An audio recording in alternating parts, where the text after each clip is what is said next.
ভেনেজুয়েলার রাজধানী কারাকাস সহ দেশের বিভিন্ন এলাকায় ৩ জানুয়ারি ভোরে একাধিক হামলা চালিয়েছে যুক্তরাষ্ট্র। মার্কিন প্রেসিডেন্ট ডোনাল্ড ট্রাম্পের নির্দেশেই এই হামলা চালানো হয়েছে বলে জানিয়েছে হোয়াইট হাউস, যদিও পেন্টাগন এই বিষয়ে কোনো মন্তব্য করেনি।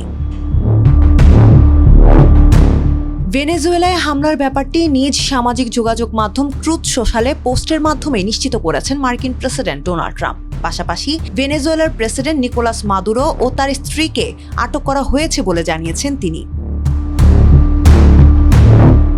ভেনেজুয়েলার সরকার জানিয়েছে কারাকাসে সামরিক আগ্রাসন চালিয়েছে যুক্তরাষ্ট্র। তারা যুক্তরাষ্ট্রের এই হামলাকে সরাসরি সামরিক আগ্রাসন বলে প্রত্যাখ্যান করেছে।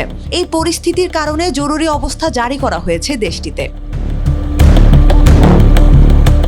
ভেনেজুয়েলা সরকারের বিবৃতিতে বলা হয়, কারাকাসের পাশাপাশি মিরিন্ডা, আরাগুয়া ও লা গুইয়ারা রাজ্যেও হামলা হয়েছে। এই অবস্থায় প্রেসিডেন্ট নিকোলাস মাদুরো সারা দেশে জাতীয় জরুরি অবস্থা ঘোষণা করেছেন এবং প্রতিরক্ষা বাহিনী মোতায়েনের নির্দেশ দিয়েছেন। প্রত্যক্ষদর্শীরা বার্তা সংস্থা রয়টার্সকে জানিয়েছে, শহরের দক্ষিণাংশে একটি বড় সামরিক ঘাঁটির কাছে বিদ্যুৎ সংযোগ বিচ্ছিন্ন হয়ে পড়েছে। এতে শহরের মানুষ আতঙ্কিত হয়ে পড়েন এবং অনেকে ঘর ছেড়ে রাস্তায় বেরিয়ে আসেন।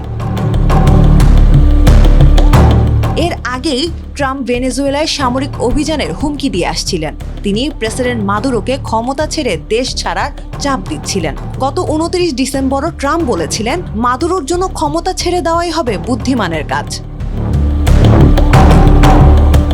ভেনেজুয়েলা সরকারের দাবি, এই হামলার মূল উদ্দেশ্য দেশটির তেল ও খনিজ সম্পদ দখল করা। তবে তারা জানিয়েছে, যুক্তরাষ্ট্রের এই চেষ্টা কখনো সফল হবে না।